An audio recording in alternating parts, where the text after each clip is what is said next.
Welcome to our conversation. I've mentioned we are here with the National Bank of Rwanda delegation. Mohoza Taojin is the manager of foreign exchange supervision, and Mugabe Godfrey is the manager of financial, legal, and regulatory. We are going to have this conversation on the use of foreign currency in local transaction. I'll just give you a bit of a background to this. As of June 1st, 2025, new regulations from the National Bank of Rwanda are cracking down on unauthorized use of foreign currencies in local transactions. A move that has sparked everything from applause to confusion among businesses and the public alike. Now, today on the show, we want to have a breakdown. What does this mean for us all? From the high-end hotel owner in Kigali to the momotari in Nyamirambo who gets tipped in dollars. But first, let's start from the big question. Why this change and why now? Welcome to Kigali in the morning. Yes, sir. Great. Where should we start from? Let me go first. Why now? Why this change? I just want to give you the bit of background to this new amendment. It starts 5 years back, 2021. We conducted an assessment. I mean Central Bank, about two things. One, the FX trading, the FX exchange market, and then the use of foreign currencies in Rwanda.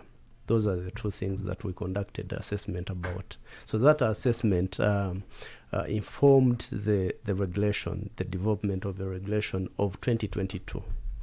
Now, 2022, we issue a regulation. We go for dissemination of the regulation to the public and stakeholders. And then 2023, we go back to see the reaction about the regulation. We find that there is a need to make some adjustments. We issued a directive that gives exceptions to some businesses that were in position to conduct their businesses with a lot of intertwining with foreign exchange, foreign currencies. So that directive of 2023 gave some exceptions to certain businesses to make it easy for them to facilitate businesses here in Rwanda with foreigners. And then 2024, we went back to see the reaction about the two legal instruments now, the regulation of 2022 and the directive of 2023. And we found out that despite the development of two legal instruments, there is still unauthorized use of foreign currencies on the market in the normal transactions. And then there we conducted a survey, a very detailed survey from Kigali to Rusizi, Rubavu, Kagitumba, different areas of Rwanda. The findings sparked the warnings. We identified some businesses and individuals that were still trading in foreign currencies, pricing in foreign currencies, despite not being enshrined in the directive that sets the exceptions. So then we issue warnings, but we go back to educate. We go back 2023 and 2024 and 2024 to see how the market is reacting after the warnings, after the education, after the directive and the regulation. So we find that there is still a lot of creepances and malpractices. Now that brings us to to amendment of the regulation of 2022 again for the second time. On just a few provisions that tightens the sanctions. So the sanctions are the ones that we're talking about now of June 2025. So the sanctions are in that realm of trying to enhance compliance with the regulation of 2022 and the regulating and organizing of FX market in Rwanda. So that's kind of the context. Do you want to confirm this is not a reactionary move where we have seen that the dollar has asserted too much pressure on the Rwanda francs. Actually, it's very difficult to find the dollar right now in the market. It's also very, very expensive to find it. That this is, it's been systematic. You've been doing studies and not just reacting. The other day we saw Tanzania came up with the same regulation, tightening the bolts on trading in foreign currencies. That's a good question, Jesse. And I wouldn't say it's not reactive, but it's both. It's a combination of both. It's a combination of the surveys that we've been doing, but it's also it has an element of the pressure that market is facing due to the demand on foreign currencies, precisely dollars, the unnecessary demand of dollars on the market. It's unnecessary. It's unnecessary when we dive deep into the conversation and the nitty-gritties of the regulation. You'll find that it's unnecessary. If you want to buy a bread in a certain supermarket, you don't need dollars to buy bread. No, you don't. If you want to bike from home to work to Royal FM, you don't need dollars to do that. If you have a house in Chimirong or downtown Kigali, you don't need to rent it in dollars because you got a loan in BK, you work for, let's say, Central Bank or Royal FM. Why are you charging your house in dollars?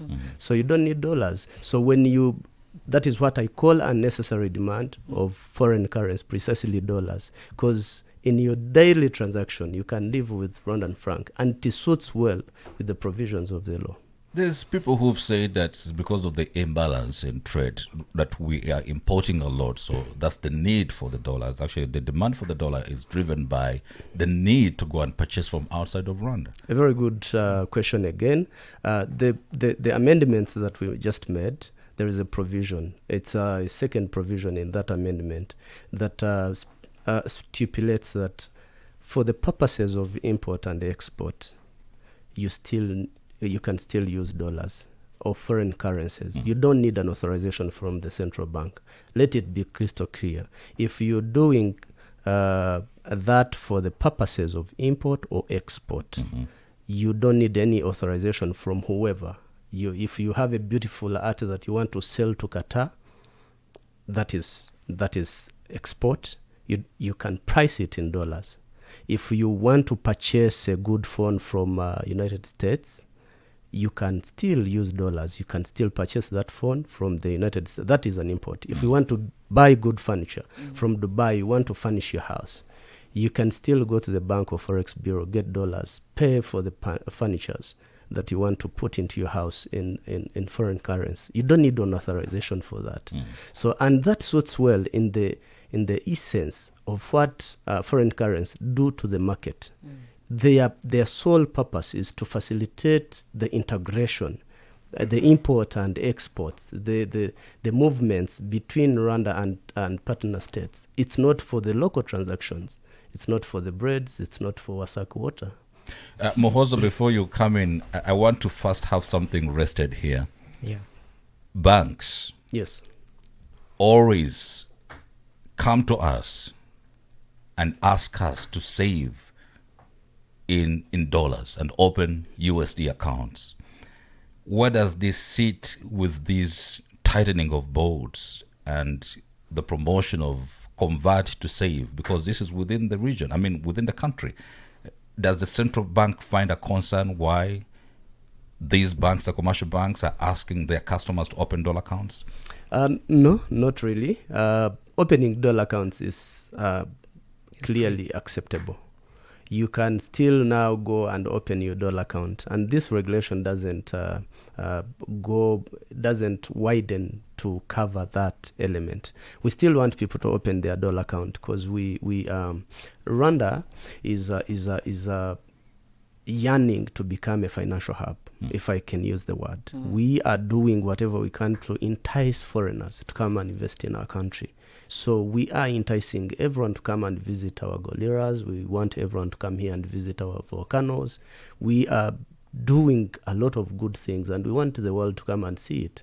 So we expect a flood of people coming here, and we expect so many Rwandese doing businesses and services abroad. So if you conduct a transaction abroad that earns you dollars, it's good that you have a dollar account so that you can rest your money, you can channel your money into banking transaction. So that dollar account that you have in BK or in a certain bank or microfinance will definitely help you to transact abroad.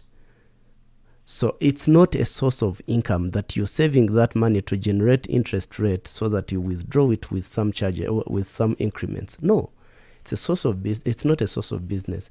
It's another channel of account that will facilitate your businesses that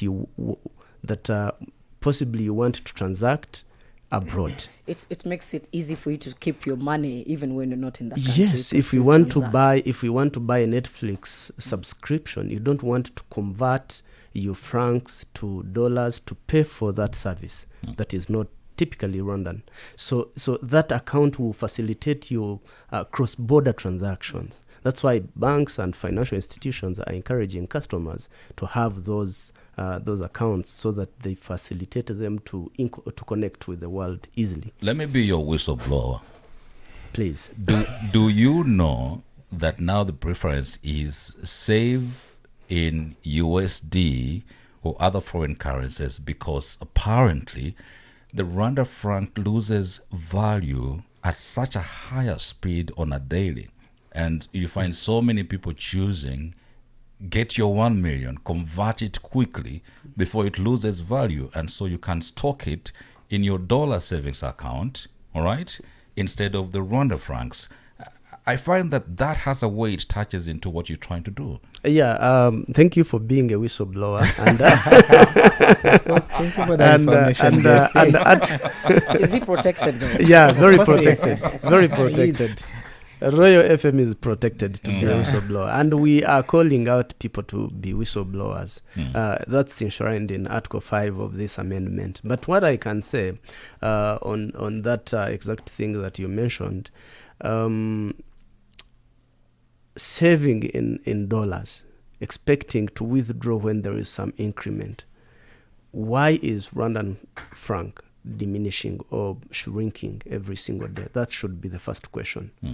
Among the triggers that led to distortion or loss of trust in Rwandan franc, there are exactly these things that we are talking about: pricing everything in dollars, dollarization of our economy. So if we want to have an economy under a currency that is stable and integral and trustworthy, we need to embrace it and start using it in our daily life. So one of the things that lead to fluctuation of exchange on the market is these activities that we are trying to sanction. Juliana, could you have questions for Mohoza right now? Mohoza, I have a few questions. One, just to look at the key changes introduced in the new regulation on foreign currency usage, and also the other one would be, you said you had exception of a few people some time back. This time around, do you have also exception for the landlords? Okay. Are they exceptional in because people are paying a lot of money in dollars. Their rent is being paid in dollars. Yeah, thank you, Juliana, for that question, and thank you for having us today. And before I tackle the question from Juliana, allow me also to comment on what Godfrey has said, and from the question raised by Jesse. In fact, these malpractices of pricing in foreign currency are part of the things that are weakening our local currency. That's why we are harshly addressing the issues. Do you know what, Jesse? Now, we've talked about an unnecessary demand of USD. Let me clarify that word, unnecessary. Let me give you an example. Let's say people are renting this building. They are traders, they are supermarket operators, and they are renting these buildings. There are too many. Then you are charging them to pay rentals in USD. Then imagine the queue of those business operators who go to the Forex bureaus seeking for USD to pay for rentals. Then at the queue, they meet people like Juliana and me who are importers. We are also in need of USD.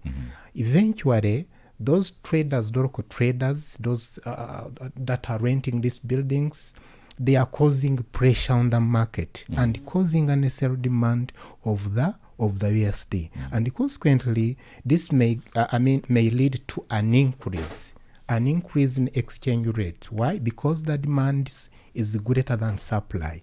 Reason why with these new regulations, we are wanting that people who need USD be the people who really got them, and avoid those unnecessary demand for USD. So coming back to the question of Juliana, it's true that we have the people, the entities that are allowed and permitted to price in USD and receive USD because of the nature of their businesses. This includes hotels, international schools, tourism agencies, casinos, and duty-free shops. When dealing with non-residents, you get the point. Yes. But when it comes to landlords, totally prohibited. Totally prohibited. Landlords are not allowed to price rentals in foreign currency. Rentals should be paid in local currency. Very interesting. I would like to switch to a scenario, and this is a very personal story, because now if you're giving a window for people who, let me say, people who are traveling and going out of Rwanda, is there anything that the National Bank would normally do for people at the airport, because they cannot exit with the Rwanda francs to be able to transact? How does that happen when you are in the market and it's difficult to find the US dollar? Or the bank has told you, lately I think the banks are telling us you're going to wait for 2 weeks. One, you're wasting a lot of time to have something done. You can't get the dollars to be able to transact because the bank is putting you in the queue to wait for 2 weeks, and you have to make a transaction happen. If you have to travel to go to a destination and you need the foreign currencies, you reach in the airport. I think the last time I go to the airport, the lady told me at one of the commercial banks that operates within the airport, and it's just one inside, they told me I cannot get more than $5,000 at the airport. Doesn't that become a problem? I think Jesse, I think that's part of the malpractices that we are hunting, because from that very unnecessary demand, that also pushes the increase in exchange rates. Some Forex bureaus and the other foreign exchange operators, they tend to hold the USD with an intention to sell them at a higher rate. You get a point? Because of that unnecessary demand. Then I can say that once you address these issues, I think that that problem of, let's say, so-called scarcity of USD will not prevail. I think it's done intentionally to make it scarce. Sometimes I think. Yeah. This is what we call Juliana speculations. Yeah. People, those operators, they tend speculating, they say, let me hold the USD, then to sell it back at higher rates. And that's malpractices. And whenever we find that malpractice, to that exchange operator also take action as the central bank. I just want to check in. Sorry, Juliana. When that happens, when there's a shortage of dollars, there's nothing that the central bank can do, like throw in some more dollars into the market? When there is a shortage of dollars, literally, financial institutions or exchange agents, here I mean microfinance institutions, banks, and Forex bureaus, they get dollars from the central bank on the rate that is usually posted on the central bank. Then they come and hike it. And then they come and sell. It's like you're a business person. You go, you have, let's say, clothes. You buy them at 5,000 Rwandan francs. You can't sell them at around 5,000, same price. You need to make some profit. Yeah. They are business, they are profit oriented. So hiking, now it's another term. It depends, because we say prices are determined by the forces of demand and supply. Yeah. But back to your question, and the one that you posed to my colleague Theogene, because the market, there is a lot of pressure from me and you who are seeking for dollars as a source of business. the market is a bit choked. And this encourages people to actually withdraw their dollars and take them home, hoarding, what we call hoarding. So that creates kind of scarce in the system, but not scarce in the saturation per se. So that is what central bank is doing in the inspections, in the analysis and assessments that we are doing, and we are engaging different stakeholders that have to do with those malpractices to get this rectified. And we strongly believe if at least we are able to eliminate those that were putting demand on foreign currencies that we called unnecessary, sorry for using that word, if we are able to eliminate that demand, then our FX market will stabilize. I know part of your mandate at the central bank is also to regulate the Forex. Yes. Again, I'm going to be a whistleblower because this is for me an area of concern. I don't know if you are comfortable with the job that is being done in regulating how much these foreign currencies are being sold. Apparently, when you go to any Forex bureau, the price on the board versus the price on the counter are totally different. How do you intervene? Everywhere I have gone, on the board, it is for you, the regulator, to see. Of course. On the counter, it's different, and I would even dismiss you if you don't want this price. Go. But also, in Kichuchuro, the price looks different. When you reach Kisementi, there's like a 50 franc added in there. There's always a change. When you go to the airport, it's different. Go to Musanze, I think I would like to understand. Different place, different locations, different prices that we pay for our rentals. I think at some point, I understood that's what I understood, and I just left it at that. So it's up to you to actually drive to the place where you find it cheap. I thank you, Jesse, for the question. Actually, we regulate and supervise Forex bureaus. Okay. Then on a regular basis, we try to compare the prices that they are displaying versus the prices they apply. That's every day. Every day through the reports. Okay, I think give me a job. Then I'll make it difficult. For them. Then you already have one as a whistleblower. Then apart from that, we do what we call market intelligence. Then we go there to see if what they are reporting is really what is on the ground. Then we take action. For your information, Jesse, last year we suspended 6 Forex bureaus. Last year but one, because of those malpractices, applying exchange rates which are different from those ones that are displayed. So we suspended 6 Forex bureaus, and a big number of them faced pecuniary sanctions because of those malpractices. So on daily basis, we continue to monitor the behavior, and whenever we find malpractices, we take action. Interesting. So what are the key, what are the actions that are prohibited under the regulation, and what sanctions apply for these new regulations? Thank you, Juliana. What are the actions, prohibited actions, and cascading sanctions? Allow me to carve them into 3. Okay. One is the one that we've been alluding to, the pricing. By pricing, we mean displaying, quoting, or invoicing, or setting into the contract that a certain fee would be paid in certain currency that is not Rwandan currency. All those elements make up pricing. So for pricing, the sanction is 5 million Rwandan francs. Okay. If you are a recidivist, let's say you repeat the sanction, the malpractice, then it is 10 million. But I want our listeners to take note that here we are talking about if you're doing it without authorization. Okay. Without authorization. That is pricing. Pricing, illegal pricing in foreign currency, let's say in dollars, will lead you to be sanctioned with 5 million for the first time, for the second and other times, 10 million. If you transact now, transacting means now going beyond pricing, displaying and quoting, actually receiving payments. If let me give an example. If you are Airbnb, an Airbnb, you price in for you say it's an online, it's an app that is yes, priced in. my rent is 1,000 USD.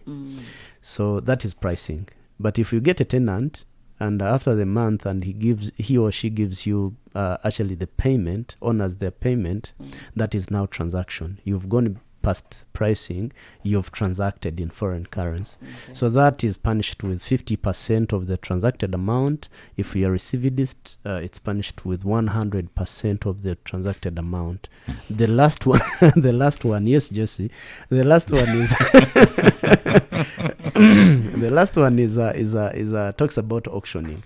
It's so uncommon. So many people don't know about it, but it's possible that people auction, let's say USD dollars. So if you participate in the process of auctioning or actually do auctioning, then you're also sanctioned with 50% of the auctioned amount. The last one I wanted to mention that is not in the three categories of the faults and sanctions is the recovery process. Okay. Upon being sanctioned by the central bank, you're given 15 days to pay. If you don't do that in 15 days, two things happen. One, you're reported in CRB. If you're a landlord, you're reported into CRB that you have a credit that is not honored. Two, the amount starts to compound 1% per each day of delay. Oh my God. I want people to know that as well. Thank you. It's harsh. I have a couple of questions. Are you here, though, scared, but Jesse? I have No, I'm response not from scared people. because I'm not charging anyone at least in dollars. But I mean, 1% per every going day. Here's a question, and this is from an academician. Says, does a university, for example, need authorization to have international students to pay in US dollars? Yeah, the answer is no. So the international school, the universities, because they are receiving international students, those one should pay, are allowed to pay in USD without requesting an authorization. Okay. What about a situation where our relatives in Canada, in the US, from Poland, are sending us money? Are you allowing us to receive this money in US dollars, or is it now that we have to get the money from the counters in Rwanda francs? No, yeah. If you have a relative who is in Canada and intends to send you some money for whatever reason, and you have an account, a dollar account, that is a normal bank transaction. You receive the money in foreign currency. You can even get a tip. In your introduction, you mentioned about a border person who rides a motor guy in Nyabugogo who rides a foreigner, takes them, and the guy is pleased and gives them some tips. That's acceptable. Guys, it's not a big deal. It's simply not pricing and transacting your local businesses into foreign currency if you don't have an authorization. For university, I wanted to clarify that when you're registering in a Ministry of Education or RDB, you clearly state what you're going to do and the nature of a legal entity that you are. If you're a local university, you're supposed to be pricing in local currency. But if you're dealing with foreigners, you can price them. You only do that if you're dealing with non-residents. I want people to understand that this is So even only applicable. non-residents are allowed to be charged in dollars for rent? No. Okay. I have a question from someone here. I have like 5 of them. It's a lot. Someone says, I have 2 businesses and all contracts from my landlords are in dollars. Their contracts are in dollars. How is he going to deal with it? Then he says, ask Bener why they haven't opened up the 2017 ban on new Forex businesses. not new Forex Bureau business opening. He mentioned 6 have been suspended, but no new ones have been allowed to open. He tried to open up the business, he says, and he was told they no longer issue licenses. That's a good question. I wanted to mention it earlier. Among the remedies that the central bank has put in place to rectify the business of foreign exchange, though it's not really the business of today. Today we are talking about people who price, transact in foreign currency. We are actually not supposed to be talking about foreign exchange. Two different things. But I will answer that question. There is something we call a moratorium. A moratorium, we put it in place in 2017. It's literally putting a temporary ban on issuing license to new applicants. That was among the steps made by the central bank to rectify the business of foreign exchange. So, but to our listener who just posed the question, I wanted to let him or her know that we actually receive new application in this way. If you want to be a Forex Bureau today, you either partner with already existing Forex Bureau or buy the existing Forex Bureau. That is strictly rooted in the pursuit that I mentioned of rectifying the business. To there is a quote I read this morning where Elon Musk was saying it's impossible to be big and beautiful. Okay. So I don't want to say that we didn't want our market to be big because it couldn't be beautiful, but among the steps that we made was to limit the applicants and first clean our house before we allow in new other applicants. There's a concern here somebody raises, says, now landlords will kill us with forward rate fixing in return to cover for the FX rate stuff. I even don't know what this means. Forward rate fixing. FX, I've also got the same message. But I think you need, when you say these questions are not for you, but that means you need to come here more often. Yes. It looks like people have a lot of burning questions. But we can still respond. Can I first comment to the other question raised by Juliana with regard to moratorium? Just to add on what Godfrey has said. Yes. It's true that in 2017, the central bank has placed a moratorium to licensing the new Forex bureaus, and I want to highlight the purpose for that moratorium.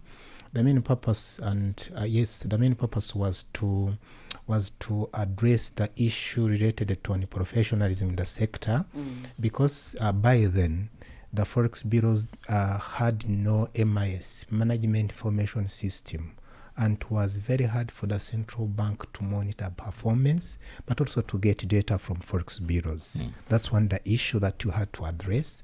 But also, by then we increased the paid up capital. Then we needed time for the Forex bureaus to comply. Thirdly, Forex bureaus had some issues related to governance management. So we had to place a moratorium so that Forex Bureau first address those irregularities and issues. So then currently we are making an assessment to see how far are we with solving those issues. Then later on draw a recommendation to the bank's management to see if the moratorium can be lifted. So once it is done, I think the public will be communicated about the new communication. But that's the progress and also the reason for placing the moratorium.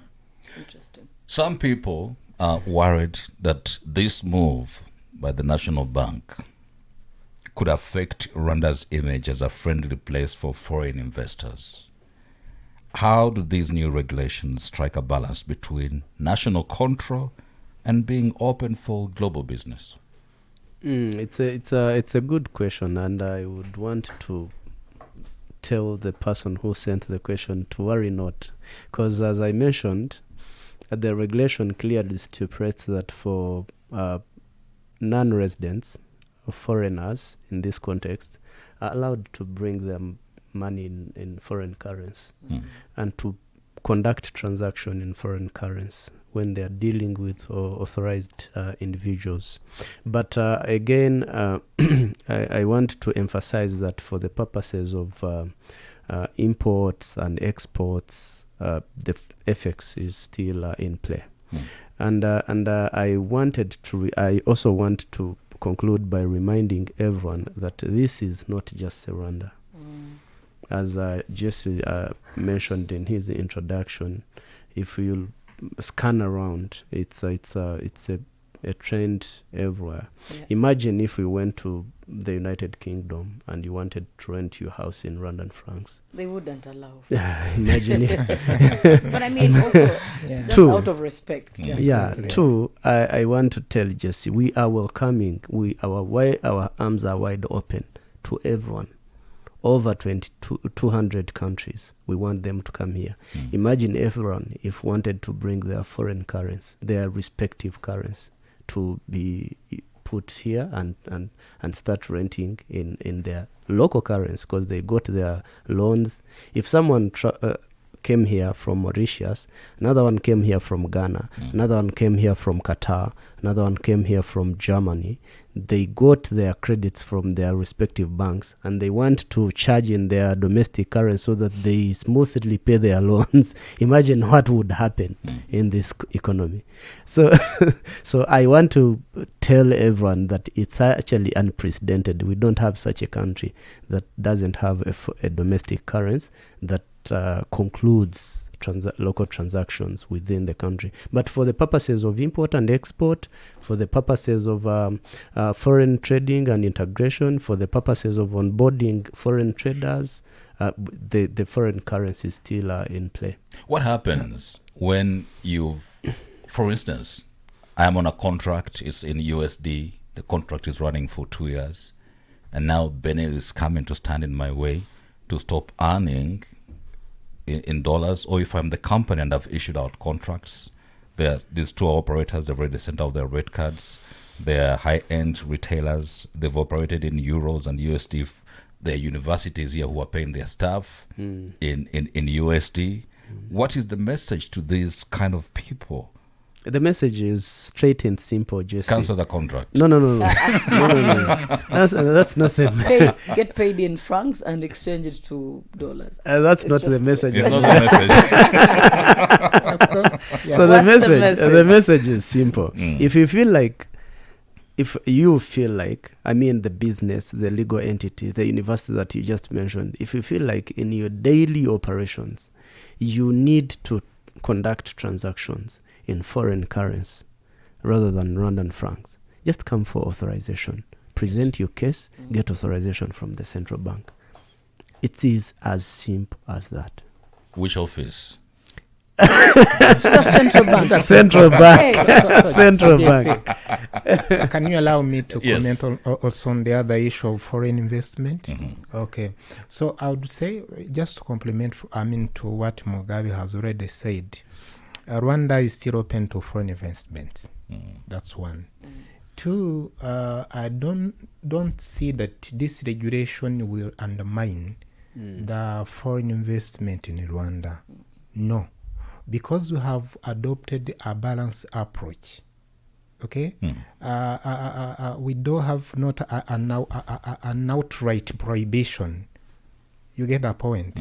Because we have sectors that are allowed to price and receive in foreign currency, like the other hotels, the other tourism, whatever.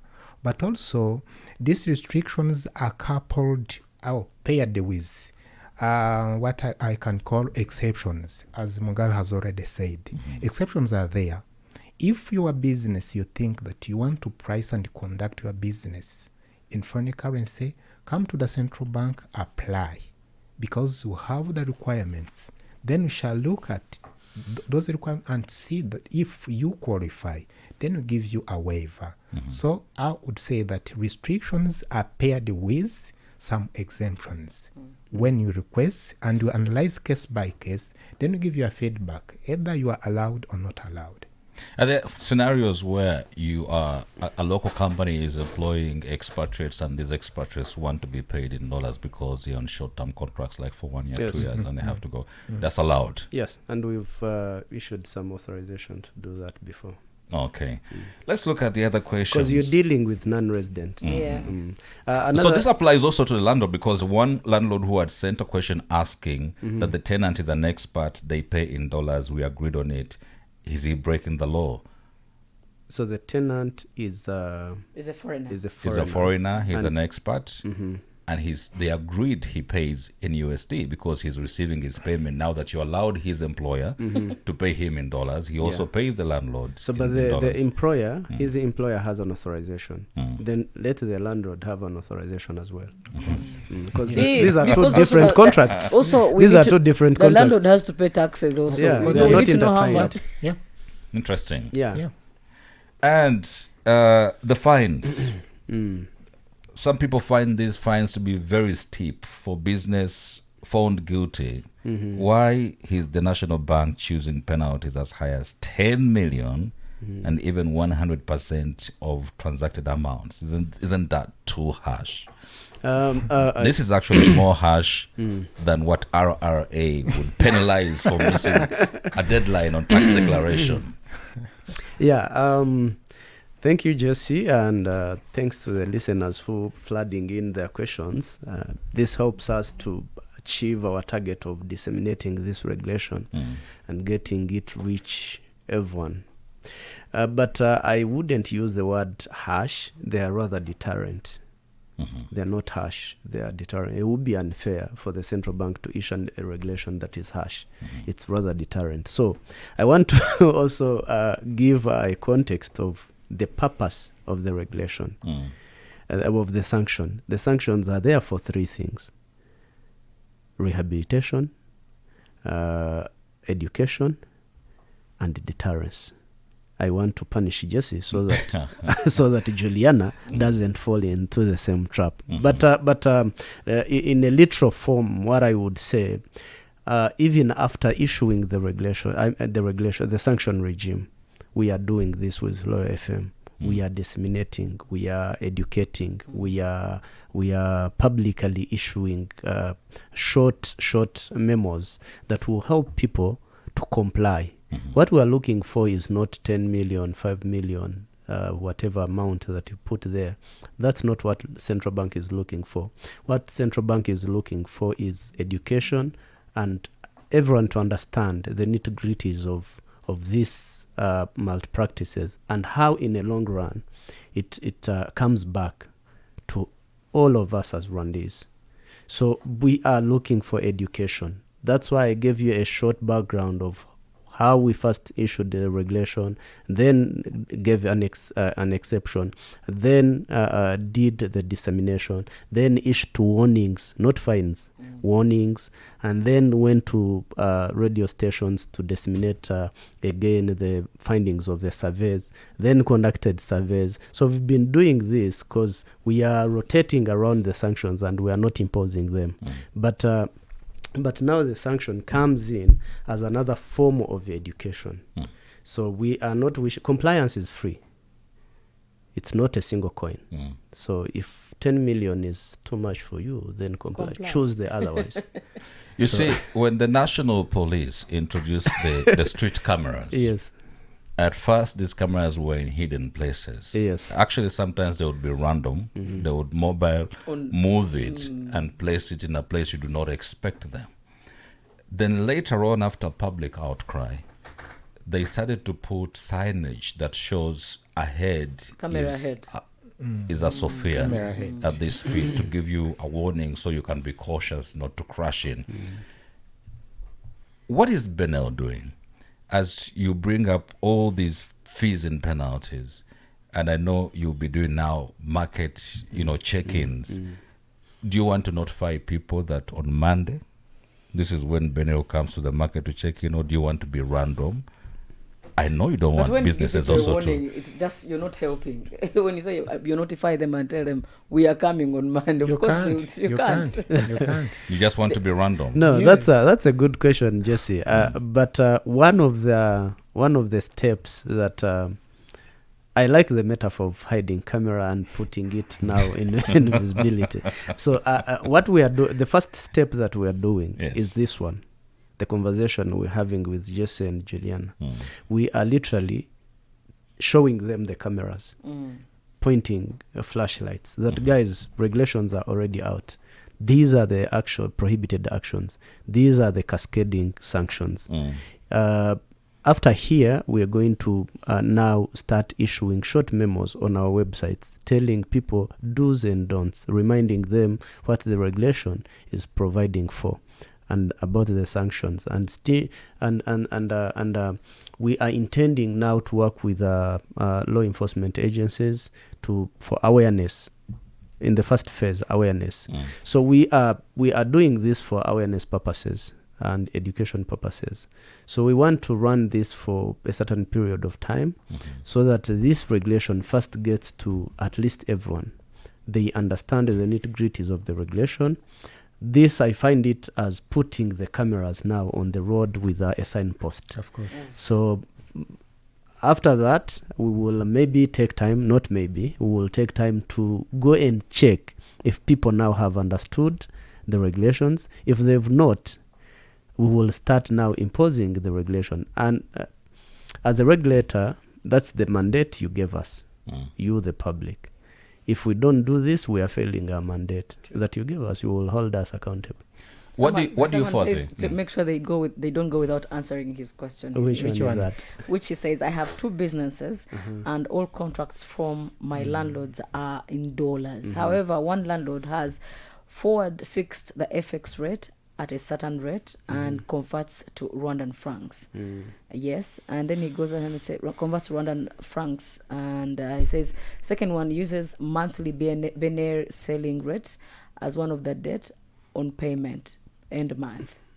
So he says, do we need to actually, please comment on that, do we go back to our landlords to change the contracts? The landlord needs to go and seek authorization. He goes ahead and says we are also afraid that they will actually double the rent. How do we deal with that? So thank you, Juliana. The first one is that the tenant should go back to the landlord and communicate to him about this new regulation and request him to change the contract. That's one. If the landlord does not change, let the tenant report to us. It becomes a whistleblower. Exactly. You'll get fired from that house. With those documents, then we shall act. You think it's easy?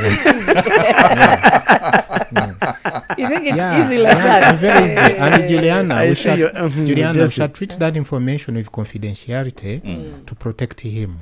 But let's him first go to his landlord or her landlord and communicate to him or her about this regulation and sanctions, and request him or her to change the contract.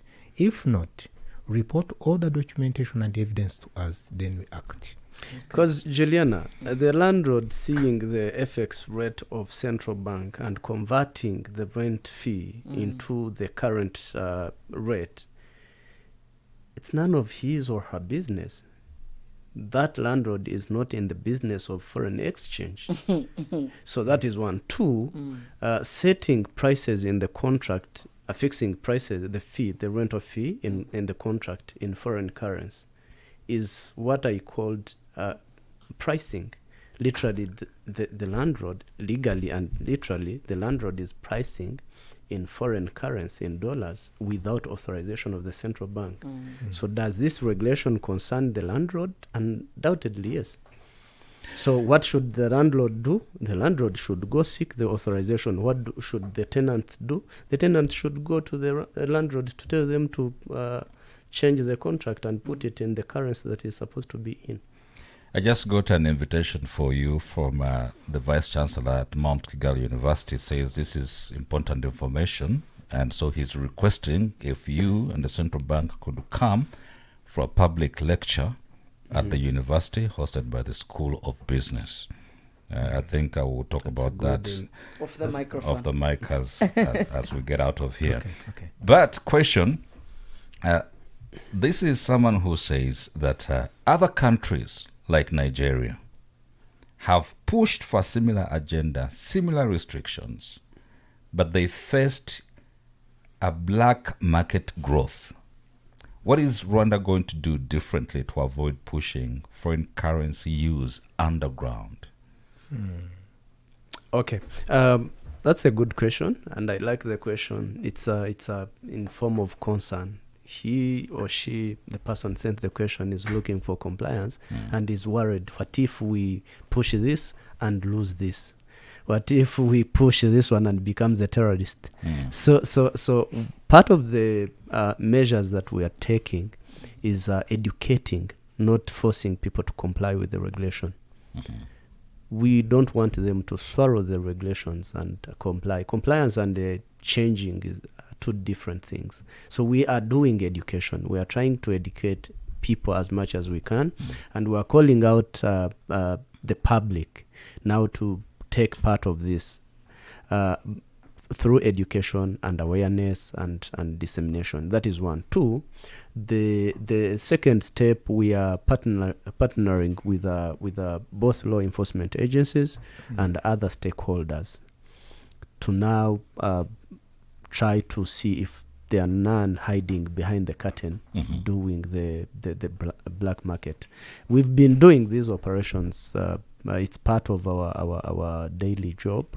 So we are not really concerned that these might shift into black market. If the tendency is there, it will be unveiled. We have so many techniques because we are inspectors. That we inspect over 600 institutions and service providers. So we are not afraid that these people now change into black market, because what they've been doing is also black market. It's black market. So we are trying to eliminate that by doing education so that they convert instead of complying. Two, we are partnering with law enforcement agencies and other stakeholders. And I like the invitation from the university, because we want to also work with academic institutions to also be our vocal people and the media to spread this gospel to everyone. We're running out of time, but I want us to bring the conversation to a finish to give way to the news. There's somebody here with a human factor that says, just like Rwanda Revenue Authority, they put a reward on For whistleblowers. whistleblowers. I see how you want this reward. They said if the guy doesn't give you the EBM receipt, or if they refuse to give you one, then you can report. They give you half the taxes he was supposed to pay. Is there something like that from the National Bank? That if you reported someone who is quoting prices in USD, is it safe? Is it a confidential process for reporting this to the National Bank? How can you reassure whistleblowers that they will not face retaliation? Okay, so thank you, Jesse. Let me respond to the first part of the question, then the second part will be addressed by Mugabe. It's true that the Rwanda Revenue Authority has put in place an incentive for those who report the other traders who are not using EBM, I think. Is that one? Though for us, we have not set this incentive, but it's an idea that will be considered. Taken to the... Human beings, we just like them rewarded. But I would say that people, so they have interest in reporting those malpractices, and they have an indirect benefit in that. Let me explain. Let's assume that just say you are renting this building, and you have been charging in USD. Then now, because of this regulation and whatever and the information you've given to us, the landlord now has stopped. So you are gaining some money, if I can say. So it's an indirect benefit that you are gaining from enforcing the regulation. So as we wait for that one, it's a good idea to put in place an incentive, but in the meantime, you also benefit from, being charged in local currency instead of being, charged in foreign currency. Okay. Of course, the whistleblower is the main beneficiary. Of course. At the end of the day. Interesting. I don't know if there's a part you want to respond to there on that particular question. But lastly, after all these enforcements, I remember way back in the days, good days, when we used to buy the dollar at 508.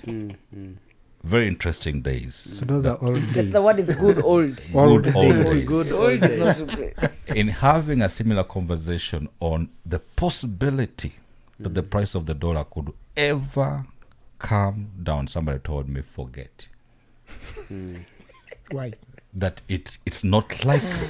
There's no possibility that the price of the dollar can Go down. go back down to the good old days. I think we've been ranging around 40 something, getting to 1500. If you enforced this, if the market responded and all the actors stop pricing and trading in US dollars locally in the market, do we see that we could slope back to at least 1000? That's a good question, Jesse. I wouldn't affirm the slow back, but what I would clearly affirm is the stabilization. So if let's say leaving other factors constant, this regulation is complied with, and everyone charges domestic transactions in Rwandan currency.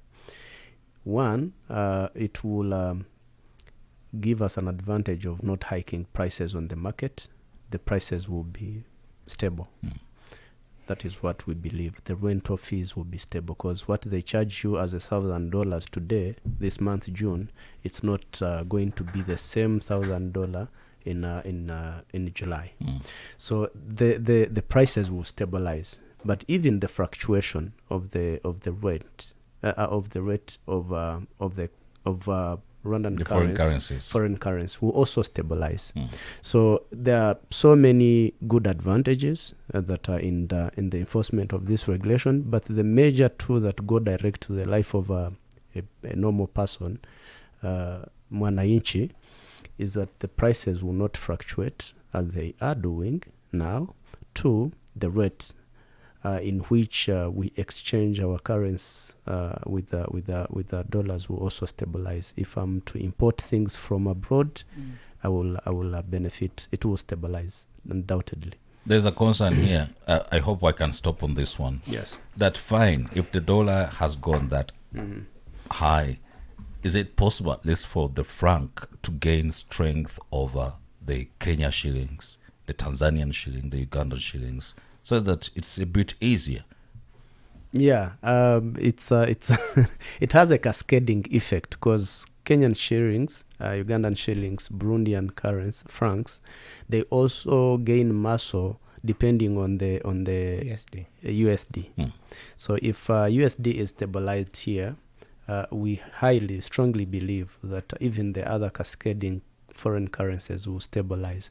And here we're not talking about USD. I see the appetite people. I see it's all about USD. We are talking about even dollars, even Tanzanian shillings, even Ugandan shillings. If you check, the rate has not been the same, even with Ugandan shillings. And the reasons are those ones that we're mentioning. If you are in Kajitumba, you're drinking milk in Ugandan shillings. You're buying kidawarime bread in Ugandan shillings.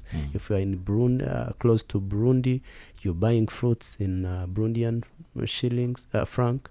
So those practices do distort the integrity and strength of our currency. And in the long run, it leads to dollarization of our economy in a way. I appreciate it so much. This morning we have been speaking to Mr. Muhoza Taujin. He's a manager, foreign exchange supervision, and Mugabe Godfrey, manager of financial, legal, and regulatory. The topic of the day reigning over this conversation is the use of foreign currencies in local transactions, where the National Bank says stop today, but there will be repercussions. Education will continue, especially here on the radio and when you go to look at the National Bank website. We appreciate you, gentlemen, for making the time to be here with us this morning. I know we've stretched you a little bit, but you've given us enough reason to ask you more questions. And I see that the audience is asking that you need to return. There could be other things beyond Forex to talk about. Okay. It's 19 minutes after 9 o'clock. Jesse and Juliana this morning wishing you the very best of your breakfast as we continue to take you all the way to 10. News is coming up next.